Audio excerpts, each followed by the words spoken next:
So we had somebody who came to us recently and they were having a disagreement with the person that they were dating. It was quite early stages, I believe. It was only like a few weeks into them dating each other. But they kept butting heads on the same kind of subject and they kept kind of having conflict around it. And when she came to us, she said, is this a compatibility issue? Or is it something that we can communicate and work through?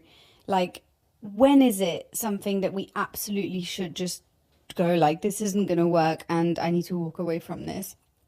Or when is it just normal in the early stages to have a disagreement like that? I remember her question because she was saying that they would argue for hours on end in a disagreement. Oh, that's a lot. Yeah, she was like, we butt heads on something and then we end up in like a 5-hour, argument. And What's then the longest argument you've ever had? Oh, it'd be multiple days for sure. I've had one or two like volatile relationships. That just like the arguments drag on for... It was, yeah, I had someone that like when we fought really badly. I don't think I've ever had a relationship where we didn't have disagreements, but in this particular relationship, we fought in a very kind of toxic way. I'm not saying that was all that person's fault. It was a combination of the two of us that made it that way. And it meant that like, it definitely brought out the worst in me because it sort of triggered all of it like really triggered my ego, but it also triggered like massive anxiety in me. So I ended up kind of becoming this person who desperately wanted things to be better again. So I had this like combination of pride where I was like really kind of felt like I didn't want to like lose the argument and felt really mad that this person would turn so cold on me because it would become so cold. But then the coldness made me feel really, really anxious. And I just it's like I desperately just wanted things to be okay because my nervous system is not good with being shut out in that way. I don't like I react to that pretty badly, or at least I used to. I'm much better at recognizing that as a kind of not a good behavior today. But I think then I was just like, it would just really, really trigger me. And so I would probably oscillate between like very mad and egotistical and then like very desperate and say anything, do anything to try to make it better. Yeah. And that situation, I mean, it could last like days of just sitting in horrible energy, like tortured, horrible energy. And then like the relief when it's better, like this just euphoric kind of relief at, oh my God, we're like on good terms again. We're not fighting anymore. Have you had ones where early in a relationship you have a disagreement and you've walked away and gone, maybe I was like a bit rash. Maybe I took that too seriously. Yeah.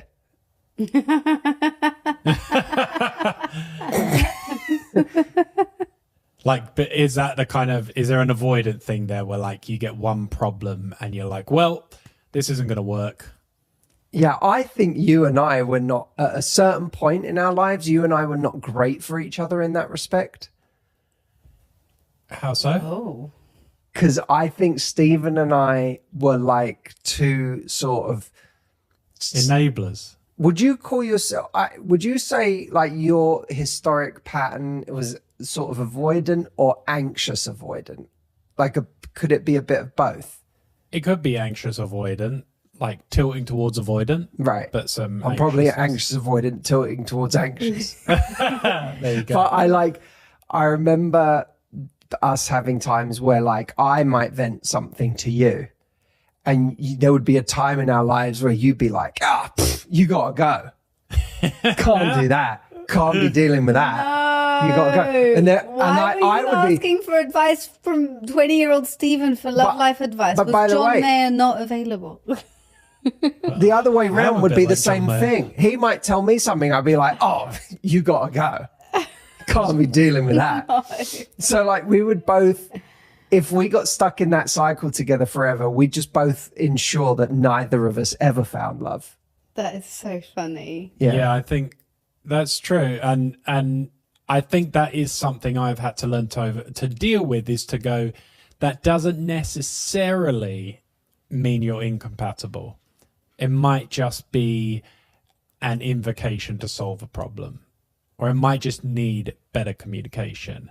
But it is hard to know sometimes, is this a sign I should just move on right now? Yeah, Like, is this the sign I should just cut my losses and just go, why even pursue this? We have different values. We don't see the same on a key issue. We want slightly different things.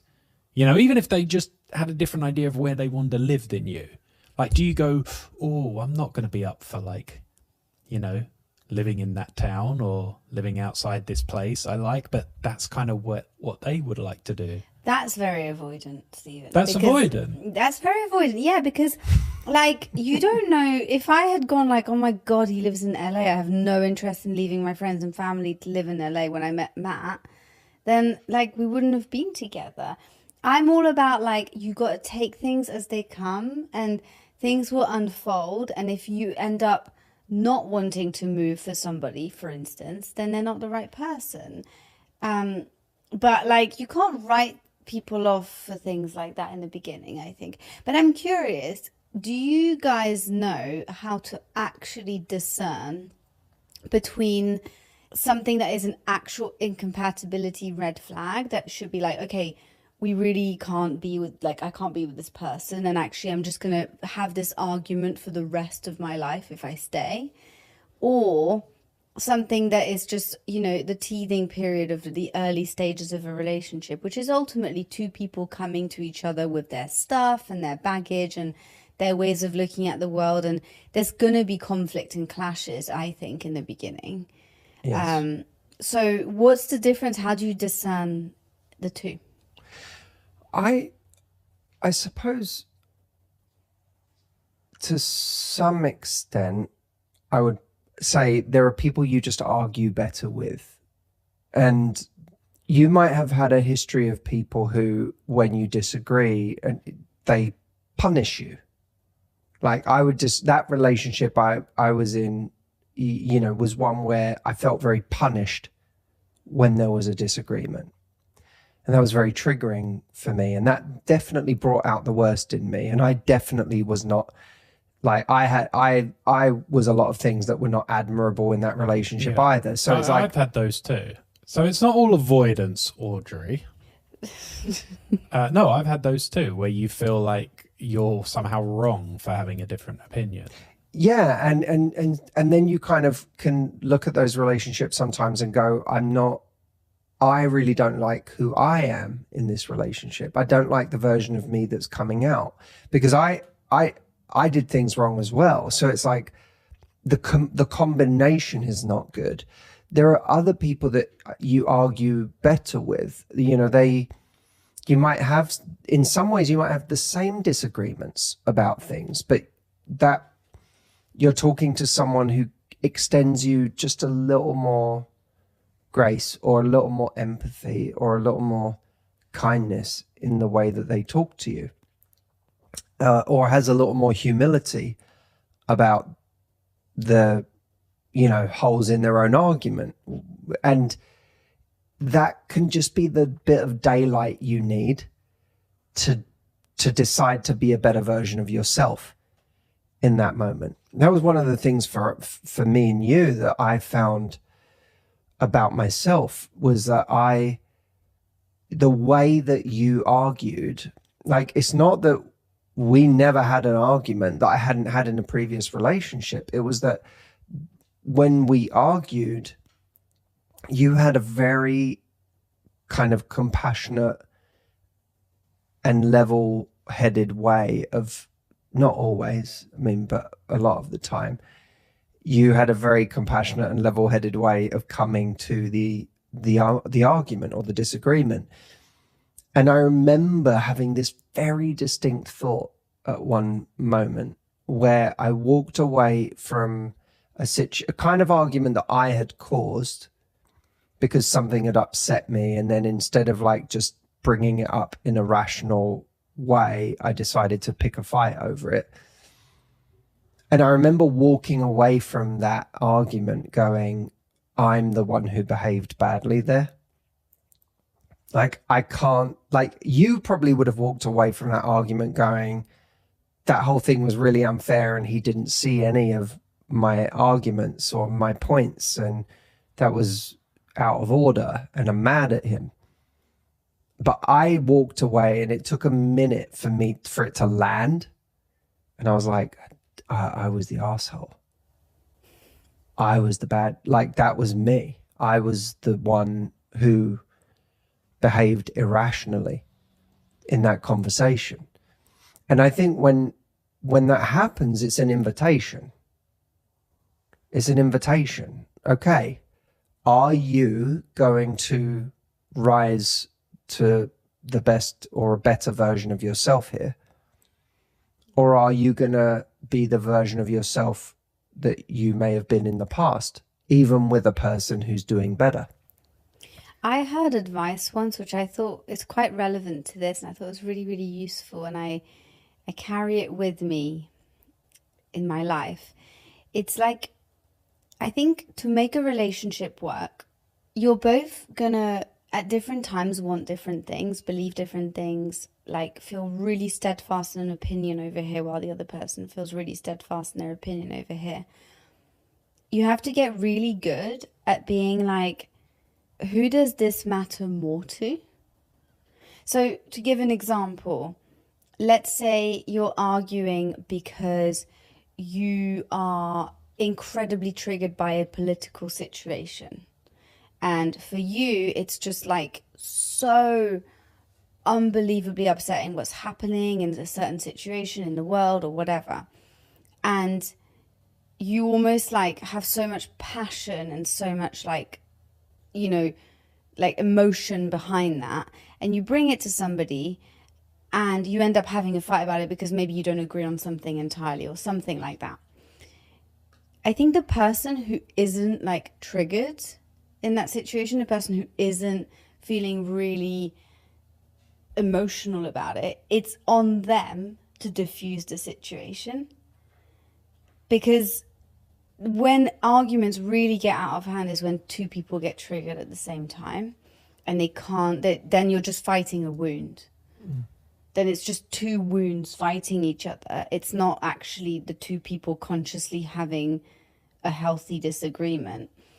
So if you're in an argument with somebody, you know, if you're in early dating stages, anyone listening who's maybe you're in a relationship or you're a few weeks into dating somebody, and you find yourself in the middle of an argument and you see that the person you're arguing with is incredibly triggered by something and you're actually able to be the bigger person in the situation, you will be able to diffuse that argument so much faster if you can just almost act as the voice of reason in that. And it's kind of what you're saying with us. It's like in that moment, there would have been something that really triggered you that led you to pick a fight.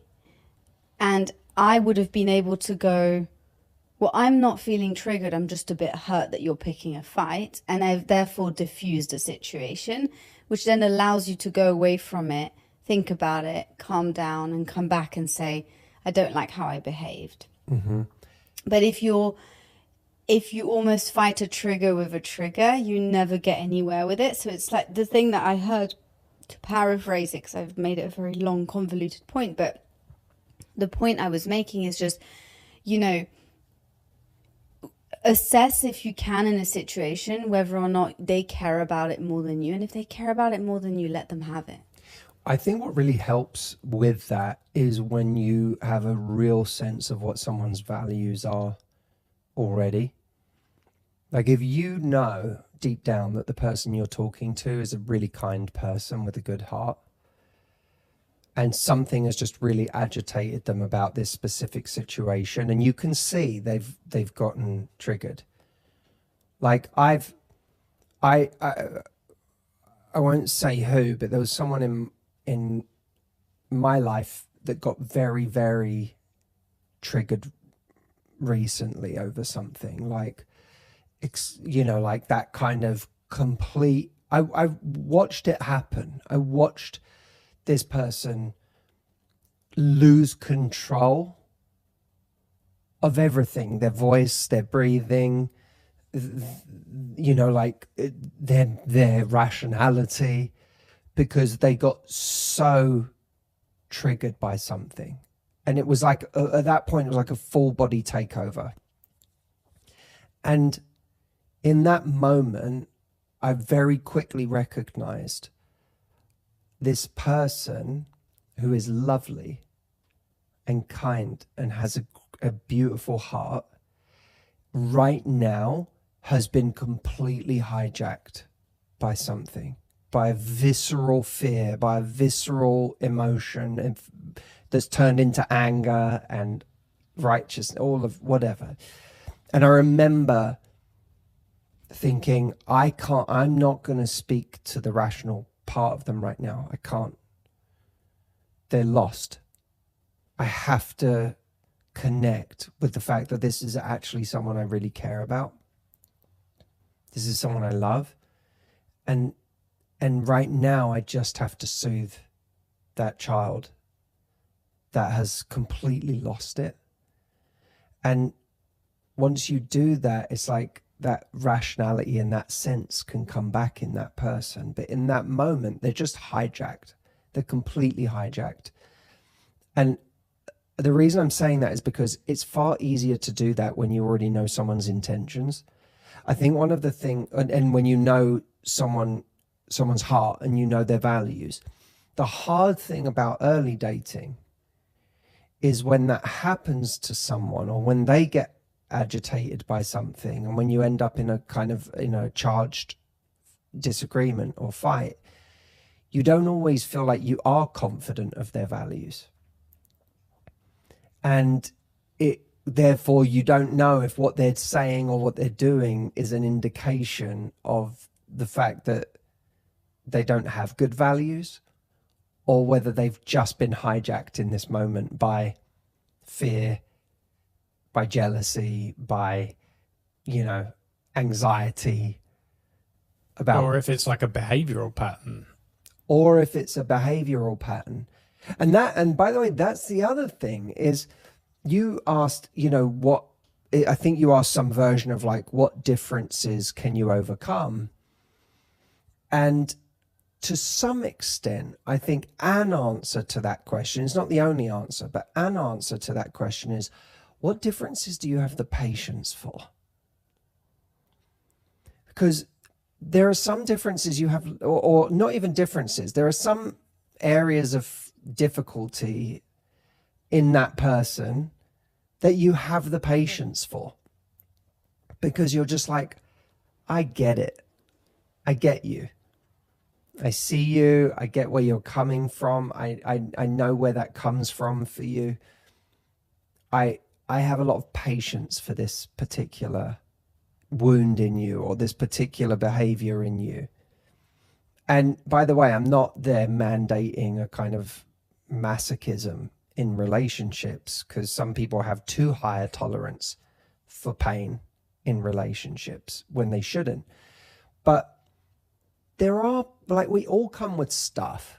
No one's perfect. Everyone comes to a relationship with stuff. And it kind of, to some of it comes down to like, what do you have patience for? I have loads of patience for the kinds of things that affect you, because partly maybe because I see some of myself in those things, partly because I love you, and because I also understand so much about you, and so I connect with those parts of you. But I have a lot of patience for them. I can think of situations like in my past where I didn't have much patience for something. Now, sometimes that was because I was young and selfish and just couldn't make space for someone in a relationship. And there's a lot of people like that who just, they say they want a relationship. They have no real ability to make space for another whole human being and the kinds of things they bring. But other times I know I didn't have the patience just because it wasn't right for me. Like an example would be like you and I did not align on everything in terms of the way we saw the world or politics or things like that. There were certain areas where we had friction and we would debate it out. But because you and I had a kind of openness about us, even when we were kind of going at it, there was a humility to both of us where we ended up both being capable of like seeing each other's points of view. If I know myself well enough to know that if like I had started dating you and you were like viciously aggressive about your opinions in certain ways and had no tolerance for even hearing other points of view and immediately got angry with the idea that I thought differently, like I think I would have just been like, I actually don't have the patience. Yeah, that's for fair. this. Someone else might have the patience. They might be able to laugh it off and be like, oh, you know, I like this fire in her. I like this thing. Someone else might have a higher tolerance, and that's fine. But for me, I think because I really value humility and I really value people who are open to conversation and people who don't just jump down each other's throats all the time. Like, I think for me, that would have been like it wouldn't have been a deal breaker in life for that person's character. It just would have been a deal breaker for me in terms of being like, I think this is going to be an exhausting life. And I don't want to sign up for this for forever. I just think it will be exhausting for me.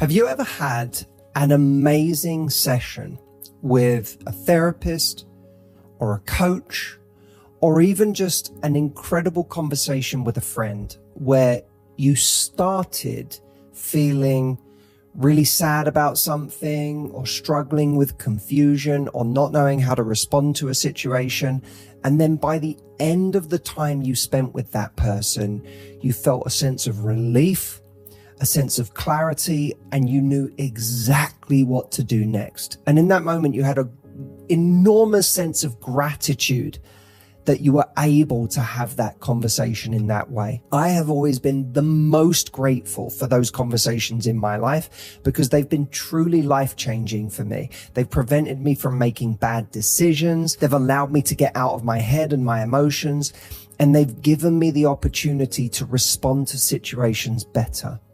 That's why I created Matthew AI. Because when you have an amazing coach, and I believe wherever you can get access to the best, you have someone who gets you in a state of making the best possible decisions. And Matthew AI is designed to do three things. One, help you craft the perfect response to any situation you're in. Two, help you decode any situation you're in if you're confused about what something means or what someone's behavior indicates about their level of interest or what you should do next. And three, help you get out of a triggered state, because people's actions often trigger us. And it's when we're triggered, when we're anxious or mad or upset, that we're liable to make a mistake that has us sabotaging the whole thing. Matthew AI is the equivalent of you and I sitting next to each other on the couch and you telling me exactly what you're struggling with and having me help you resolve it one-on-one. And it is my brain, my content, 17 years of coaching that is downloaded into my digital mind, Matthew AI, that you are getting access to. You can text it or call it, whatever you prefer. And you can go and try Matthew AI for free by going to askmh.com/Othe. askmh.com. That link again is askmh.com. And if you love it, you can get it unlimited for as many hours as you like. Think about the number one question you want to ask me right now. Then go to askmh.com and ask me.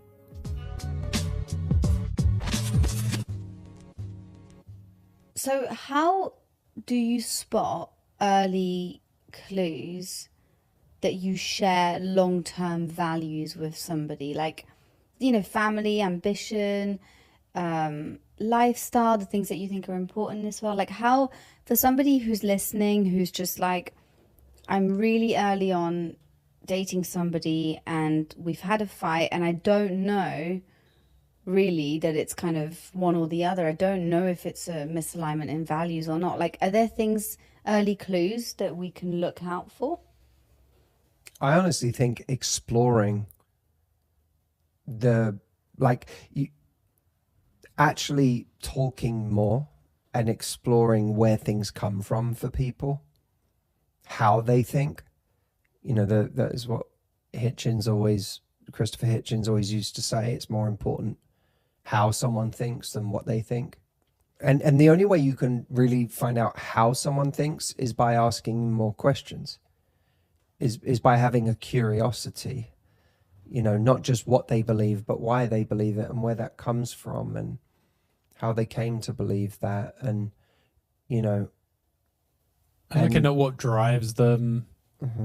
I think looking at, again, it doesn't matter if you disagree, but like, how good is the recovery? How much do they admit areas they don't know? How much do they even just listen to what your point of view is? I think there's like differences in values, differences in behavior, and then maybe like differences in vision or where you want things to go. And you think those are all equally as important for compatibility?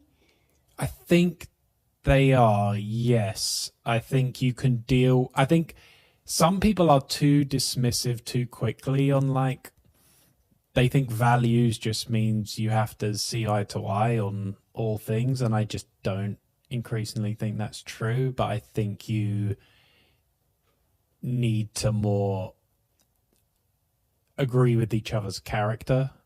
Like it's more like each other's character traits and seeing things you admire or really, really respect in that person. I don't think it matters the material of like, we share these interests or hobbies or even certain beliefs.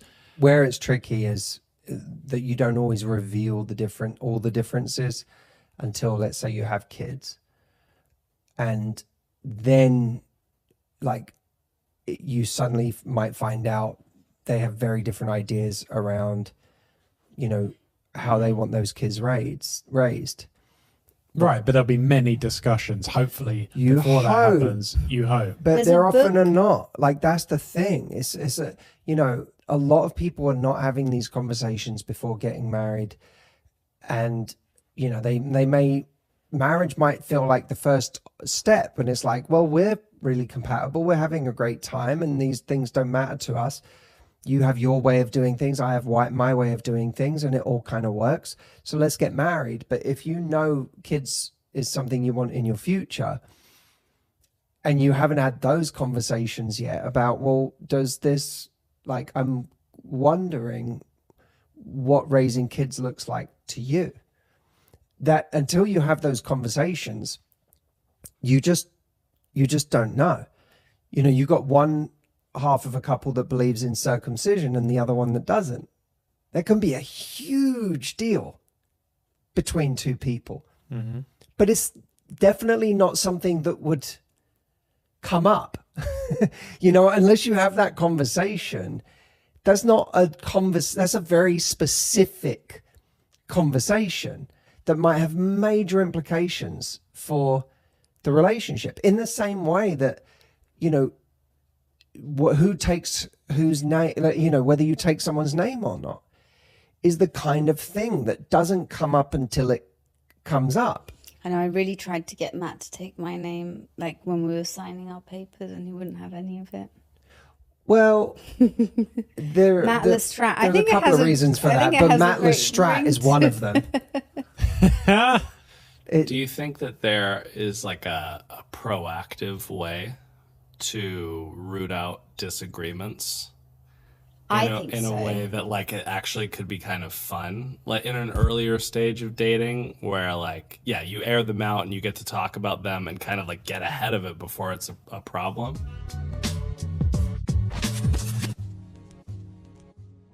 Guys, we have some big news. Stephen has finally tried the Cozy Earth bed sheets. This is hot from the press. Stephen, what do you think? I got the lovely navy ones, and they are so cool over the summer. It's honestly, I'm so much cooler in bed. I got them on the pillowcases as well. How I didn't soft are realize they? it was a whole set. They're really soft, silky. I am loving them. So They are amazing. they are now my default bed sheet. They are the best bed sheets in the whole world. They're so buttery and soft and beautiful. In fact, all of their product is buttery and soft and beautiful. We absolutely love this brand, Cozy Earth. We've talked about them so many times on the podcast, you guys, but we are just such big fans of this brand. And right now we have a discount code, don't we? That gets you 40% off all of the products in their store. So if you go to cozyearth.com and use our discount code that we got for you guys, Love Life, you get 40% off everything in store, whether you want the bed sheets, their clothes. Me and Stephen wear their clothes all the time. So does Audrey, their pajamas, their jogging bottoms or sweatpants, as they're known as in America. Grab something for yourself at cozyearth.com. Use the discount code Love Life.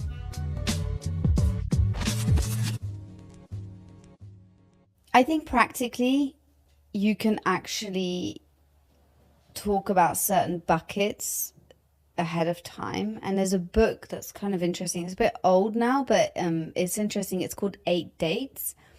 And I believe the 8 dates they talk about, so they basically say you should go on 8 dates with the person you're with. And on each of these dates, you should tackle one of these subjects.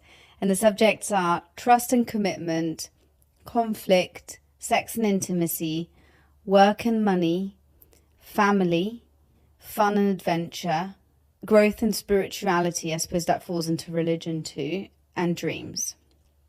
And it's this idea of like, if you can kind of, it gives you like prompts and questions to ask each other, but if you can discern that you align enough on all of these subjects, then you're kind of, you know, at least getting a bit of a gauge for the person that you're with, which I think is quite interesting. You don't have to do it through this book, but I think just choosing those very kind of like core value topics and, you know, asking questions about them, being like, what do you think is important when you're raising children? Like, you know, like what are the things that you think, you know, for instance, like, do you think there should be a good cop and a bad cop? Like, how do you feel about discipline? You know, all of those kinds of things, like private school, public school, all these sorts of things. And so I think there's just a lot of conversations you can have around these subjects that can be really helpful. And I think if you put them in the context of a date, it can be fun, right? Because you're kind of just getting to know each other a little bit better. I mean, it might go horribly wrong, but then, you know, at least you know. And the important thing is you actually are encouraging people to explore them, because I think one of the problems that people complain about in dating nowadays is just on apps and everything, people are just so dismissive, and they almost want everyone to superficially agree with all their like opinions and interests, and I think that's just a total losing game, like, because you are giving yourself no wiggle room, no ability to say, hey, maybe actually that person's spiritual beliefs aren't a big deal, and it's just like something that is personal to them, and doesn't affect our relationship or whatever, their politics, their interests. And I think that's why at the beginning you have to get to the dates to actually have the conversations. You just do, because you won't find out by someone's profile like, oh yeah, and then people mistakenly go for people who have superficial agreements with them. And like, oh, we like all the same movies and we're into the same intellectual things, and they have this degree and that means they're great. And it's just like, and then they realize that person's an asshole, or they realize that person's got loads of deep flaws. So I think you have to go on the dates and have the conversations. Well, let's have a real life example. We have a Love Lifeline caller whose name is Sandrine. Sandrine. Oh, I like yes. that name. That's cute. French name. I don't know if she is French, but I said it in a French accent. Hi everyone, I'm happy to be with you today. So my question will be, how do you know when you are giving too much empathy and understanding to someone, and when it's time to give up and let go, and how not to feel guilty for giving up? Thank you. So would you say she was She's French? definitely French. What a lovely accent. I know. It's so nice, isn't it? That's how you could have sounded if you had stayed in France. I can put it on if you like and answer the question with a French accent. Or just in French for Sandrine. Ou juste en français. So when to know when If you're to, giving too much empathy, yeah. too much understanding. Good question. I think that empathy and understanding should make things better. And I think that's often the litmus test is, does it actually make things better? That's very good. Very obvious and very good. It's true. No, it's yeah. true. Because you there are certain people in our lives who we have made the mistake of endlessly giving empathy to. And it didn't make things better. It just extended the relationship. It didn't make them better. It didn't make them more generous towards our opinions or our thoughts or our flaws. It didn't make them less selfish. It didn't make them exercise more humility. It just gave you more days where the relationship didn't break. And you have to ask yourself, you know, is my empathy, is my understanding making things better? And am I extended the same thing? Are they extending the equal amounts of empathy and understanding towards me? Very often, empathy it only runs in one direction, and understanding only runs in one direction. And it's only when we stop being so understanding all the time, or when we start having less patience, that we realize the only reason the relationship keeps going is because of us.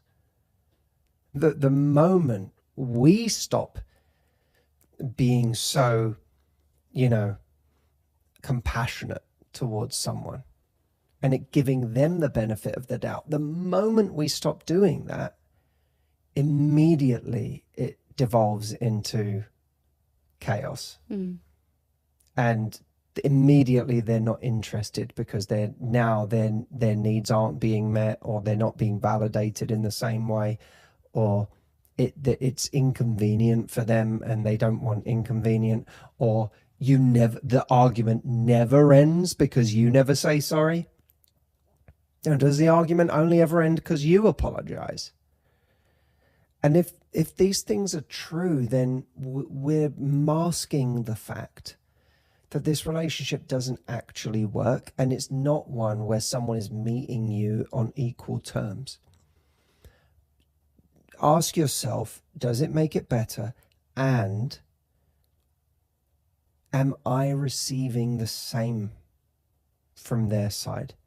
Because actually, when we are receiving the same from their side, it creates a kind of upwards spiral of more peace. And the arguments become fewer and they shorten. The recovery time gets better and better. Like we always talk about that in arguments, our recovery time. Like when we first started dating, our recovery time was not as good as our recovery time is today. Our recovery time is so good now. It's really good. We bounce back very, very quickly. Very quickly. But that's because there's a both of us rush in to be understanding. And we got better at that. I don't want to pretend like we were just great at that from day one, but No. but it was happening on both sides. It wasn't just happening on one side. I remember where, I can't remember, I have no idea what it was relating to, but I remember we had an argument and I was kind of like, "Ugh, I don't think I'm in the wrong, but I'm going to apologize anyway, because then it's going to open the door for making up, and, you know, he'll apologize. He'll definitely see, like, you know." And so I was like, "Hey, I'm really sorry." And you were like, "Yeah, thanks for saying that." And you didn't say it back. And I remember being like, "Well, are you not going to say it back? Are you not sorry?" Because I wasn't even really sorry. I was just saying it because I wanted you to recognize that what you'd done was really shitty. And I remember that so well. So yeah. I don't remember that. That's so funny. it. We were Did on he our sofa. apologize? Yeah, he did. Because he was in the wrong. No, I can't remember.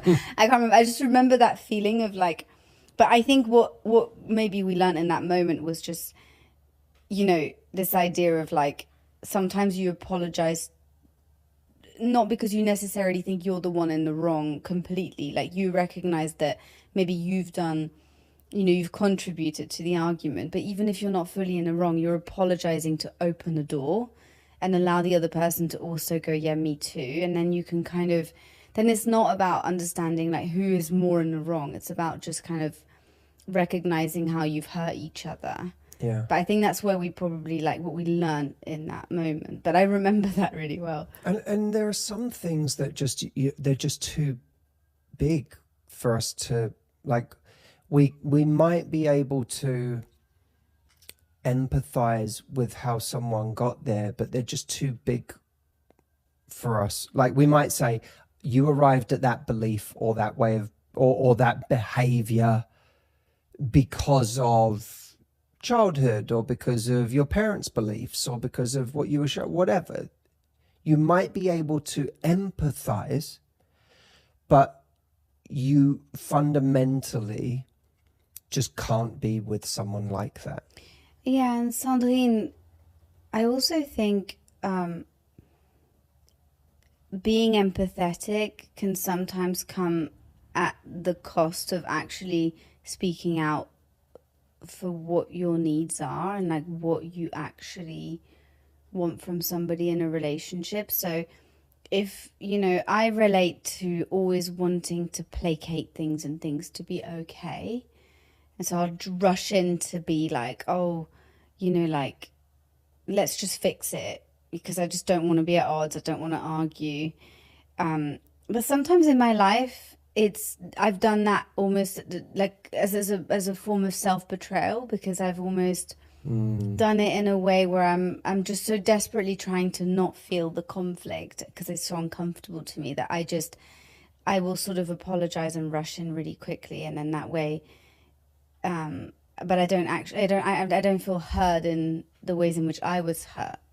And that's kind of that would be like, you know, that's really, you're putting forward the merits of arguing, the merits of voicing disagreement, especially early on. I'm not saying go into date 2 trying to create friction just to see, like, just to battle out your ideas all in date 2, but, you know, the more you start sharing some of your thoughts and you're okay with those little, you know, moments that have friction, the more you get to see what this is and what it can be. And I do worry for people that only ever extend empathy without actually voicing opinion. Yeah. That you actually can end up being passive all the way to a committed relationship where that person doesn't really know you. And so they're surprised when you start voicing real opinions. They feel blindsided. You feel like you're now so deep and so emotionally entangled with this person that you're even more afraid to voice your opinions because you don't want to lose this person. It should actually be part of our filtration system earlier, that we see what happens when we disagree about certain things. And I don't think this is always true. Like, it's more necessary in romantic relationships than it is in friendships, because I've got friends who we really like massively diverge on what we believe, right? But I know I couldn't be in a romantic relationship with them. Yeah, you're not building a life with them. No. And I know, by the way, that the differences that are palatable as friends wouldn't be palatable if we were in an intimate long-term relationship. They wouldn't work. So there are certain things you can get away with in friendships, especially friendships that aren't like the closest of friendships, that you simply cannot get away with in romantic relationships. That's a good point. Sandrine, thank you so much for leaving us that voicemail. If you want to leave us a question, a thought, share an opinion on the things we're talking about, email us podcast@matthewhussey.com. I want to tell you about something that is one of the most useful things that Audrey and I use when we are on the road, which we are a lot, in hotel rooms, wanting some comfort, trying to watch our favorite shows that we like to stream, and then not being able to because we're in the wrong country or the wrong region where that show isn't available. The way that we have got around this so that we can watch our favorite content wherever we are in the world is by having NordVPN. It allows us to switch the region on our phones or our computers so that we can access websites and content from any country, no matter where we are. I also realized once I had it that it gives me a layer of security that I never had before. I don't know about you, I'm always accessing the internet on different Wi-Fi networks from coffee shops all over the world, wherever I go. And I never really understood how unsafe that makes my data. I do mobile banking on the go. I'm constantly looking at sensitive information. That makes us susceptible to hackers, people who can see what you're doing, can see the information that you're looking at, and it's just a lot more unsafe. NordVPN is an extra layer of protection from hackers, from people trying to get your information, and from annoying ads that are trying to target you. So whether you're trying to watch your favorite show anywhere in the world, or you're trying to make sure that you're protected out there, go and download NordVPN at nordvpn.com/love life, because when you go to that specific link, which is our link we got for you, you'll be able to get a 2-year plan with an extra 4 months free.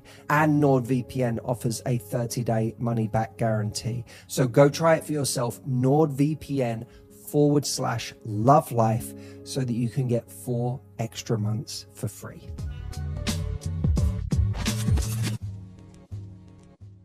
We had a recent episode that got a whole bunch of comments, episode 306, Think It's Love, 5 Signs It's Obsession and It Will Never Last. This was a very popular episode where we talked all about the concept of limerence. Some great comments on this one. Mandy said, it's like another version, talking of limerence, of your life in your mind that feels better than reality, but is exhausting. That's quite a good way of putting it. Wow. For those of you that haven't watched or listened to that episode, go check it out. It's episode 306, because we talk about limerence, which is, we go into what it is, but it's a kind of obsession level feeling of being in love with someone where you cannot stop thinking about them, and it doesn't necessarily have any relation to how much interest that person has shown you. So go back and listen to it, but that description is actually pretty great. It's like another version of your life in your mind that feels better than reality, but is exhausting. And of course, limerence is exhausting. Anthony says, you're literally explaining my last marriage and relationship. I'm so much happier now. Yeah, because one of the things we talked about in that episode is the concept that limerence isn't something that can just take place in the context of unrequited love or someone who you never end up with. Limerence can actually exist in the context of someone you do end up with, where you never actually get over your feelings of limerence because you never quite feel like you have the person, or you never quite feel good enough for the person. So you spend the whole relationship trying to obtain what anyone else would look at as something you already have. Let's see. Oriel Wiggins says, great episode to begin with what I assume will be a series with all the follow-on content around the topic. Thank you all. Interesting. Well, we didn't know if it would be a series or not, but if you want more content on this concept, let us know. Analysis Paralysis says the biggest movie about limerence is Great Expectations with Ethan Hawke and Gwyneth Paltrow. Now, I was quick to point out that my version of Great Expectations was not the one with Ethan Hawke and Gwyneth Paltrow. I think Mum watches a black and white version of it. So. That's the one that's on every Christmas. It's a black and white version. It's not, I don't think Gwyneth Paltrow was in black and white. I think they're referring probably to Miss Havisham, who was obsessed with her late husband and lived still in her wedding dress from her wedding day in a room of spiders and cobwebs, very Dickensian, and kind of never let go of this moment in her life. Poor Miss Havisham. Or Susuke says, this was great. Titanic, not limerence. Thank you. Thank you. So glad you picked this confusing topic. Is it love or limerence? Hard to tell. Or a love addiction? Or is that limerence? So, great topic. Lots of discussion. Apparently, you were right. Titanic isn't limerence, according to Susuke. Yep. Thank you, Susuke. And Charles Shares says, a video on stopping stalking and telling the wrong story based on good times and memories would be helpful. You're a big advocate of people not stalking exes or people that they've got caught up on, right? Yeah, and I don't mean like actual stalking. I mean, don't do that. You mean like don't look at their social media, don't keep looking at their stories or their feed. Yeah, you're just keeping it alive. Keeping it alive. Kill it dead. Kill it dead. Well, it's that time again. It's Steve's sleeves. Now, what have we got going on in this Steve's sleeves? I know the fans can't, they're on the edge of their seat waiting. This is fight or flight. Okay. Or, as we might call it, deal breaker or just another Tuesday. Okay. Gonna give you some scenarios. That was the most British thing you've ever said. I'm going to give you some scenarios and you're going to tell me if that means you are incompatible. Maybe you don't like their behavior. Maybe you think this isn't for me. Okay. Okay. They forget an important anniversary early on. And then they tell you, I don't really care about dates like that. You're a bit upset and they're like, I don't really care about those things. But you like an occasion. Just another Tuesday. Really? I agree. Because it's a conversation. It's a conversation. Yeah, but say they never bet. They're just like, I'm not a gift person. I'm not. You didn't say never. You said there was an occasion. Okay.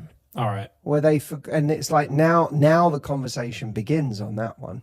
Yeah, and maybe it's that you accept that they're never gonna be enthusiastic about those kinds of things, but at least they're gonna they agree to make the effort to, you know, put it in their calendar. Yeah, because it means something to you. Because it means something to you, and yeah, I think you can compromise on that. Just another Tuesday. Just another Tuesday. They want alone time after work, but you want to connect and talk. Every night after work? I mean, they would like to. So when do you For how hang long? out? They always want to connect and talk after work, and you know. They want alone time. Yeah. And you want to connect and talk. But how long do they need? Do they need like an hour once they get through the door? Let's say the whole night? Let's say they need more hours than you are happy with. Well, I suppose sort of probably deal breaker, Yeah, I because think it'll make you feel alone. if you work 5 days a week, it's most of the week. It's most of your life. Yeah. You don't want to be living for, you know, the end of the week in your relationship. If you're someone who values ongoing intimacy. What about if they're like, I want to work till like 10 p.m. each night, so I'm not going to have much time. I'm hustling, baby. Is it a phase, or is this life forever? That's the conversation I'd be having. If you want it, if you want to start with it being just another Tuesday. Okay. You disagree a lot every time you travel together. Flights, hotels, spending. I mean, it is a conversation, but it's hard if you have if someone's very different monetarily from you. I think even our friend Ramit says that someone who's cheap never stops being cheap. Like, he's very pessimistic about the idea you can make someone not cheap. Can we just get some like sort of AI from Ramit saying deal breaker? Well, if you're not cheap, it depends. But he says someone who's cheap will always be cheap. Yeah, but that's not what you said. You said you disagree on things like flights, travel. Yeah, you didn't say they were cheap. You're not saying they're cheap. I agree with that. I Well, think money was part of it. But again, you're not saying, because they might disagree with you because to them they like to spend their money on other things than nice hotels. In which case, true. it's just like they enjoy different Yeah, different like the things from hotel you. might not be a big deal for them. Yeah, whereas if they're cheap and you're someone who really values generosity, then it's not going to work. With the information you've given us, Stephen, it's just another Tuesday. Okay. Let's do one we've already talked about. They are very judgmental about your political beliefs and your personal beliefs. I think that's an issue. Judgmental. Don't like that word. Look, you can have a conversation about it, but I think if they're judgmental about things that matter to you, that's not good. So you're going deal breaker. Yeah, I think so. Okay. For the purposes of the game, deal breaker. Very serious. Okay, you are very organized, and they often are like making last minute plans. Just another Tuesday. Just another exhausting Tuesday. You've discussed your needs for intimacy, and then they sent you a shared Google Calendar invite saying sex schedule. I think just another Tuesday, and I'll tell you why. I'll tell you why. I think, you know, they're trying, but maybe it's a bit like, maybe this is so, for you, this is so literal and clinical that you're just not a match with this person, because you're just like, I'm never going to be able to get turned on by someone whose response to I need more intimacy is to send me a Google Calendar invite with a sex schedule. Because they are trying. They're trying, but maybe the method of their trying is so removed from the world you want to live in that it becomes a bit of a deal breaker. Audrey, you've been quiet. I mean, I love Google Calendars. I'm like, I Okay. live on my calendar. So I would appreciate the organization, but you're right. Like it's just like not sexy. Maybe another Tuesday for Audrey. It would give me the ick. Okay, well, that's then going to be a deal breaker, isn't it? All right. Well, thanks for playing, everyone. Da, da, da, da, da, da, da, da. That was Steve Sleeves, and thank God it's over.